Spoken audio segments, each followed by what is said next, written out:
میرے دوستو، پاکستان سے محبت کرو اور میرے فضلاء طالب علموں، یہ پاکستان ہمارا ہے، ہمارے اکابر نے بنایا ہے۔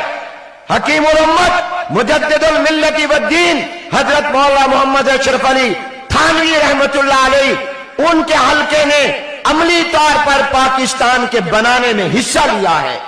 اس کا پہلا جھنڈا شیخ الاسلام علامہ شبیر احمد عثمانی رحمت اللہ نے لہرایا ہے، حضرت مولانا ظفر احمد عثمانی رحمت اللہ نے لہرایا ہے۔ قرارداد مقاصد پاکستان کے آئین کے لیے انہوں نے مرتب کر کے دی ہے۔ ہمارا یہ پاکستان ہے، ہم اس کے وارث ہیں، ہم ان کی اولاد ہیں، اور ہم اس شیخ العربی والعجم شیخ الاسلام حضرت مولانا سید حسین احمد مدنی رحمت اللہ علیہ کے نام لیوا ہے، جنہوں نے پاکستان بننے کے بعد فرمایا تھا کہ میرا بننے میں اختلاف تھا، بننے کے بعد اس کو بچانے میں میرا کوئی دوسری رائے نہیں۔ اب یہ پاکستان مسجد کی طرح ہے۔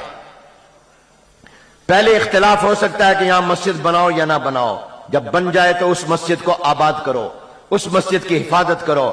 تو ہم اس شیخ مدنی رحمت اللہ علیہ کے ماننے والے ہیں جنہوں نے پاکستان کو مسجد کے ساتھ تشبیہ دی ہے۔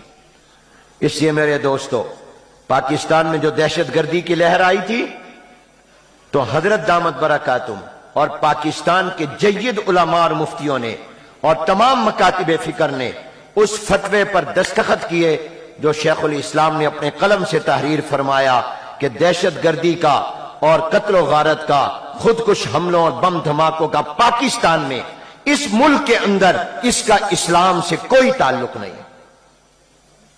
اور وہ آپ ہمارے اکابر نے وہ بیانیہ جاری کیا ہے، آپ اس کو پڑھیں، اس کا مطالعہ کریں اور اس کی روشنی میں آگے بڑھیں۔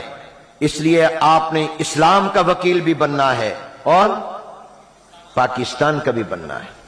یہ مدرسے مسجدیں الحمدللہ پاکستان کے سرزمین پر قائم ہیں۔ پاکستان ہے تو یہ مدرسے مسجدیں، اگر پاکستان نہیں تو یہ بھی نہیں۔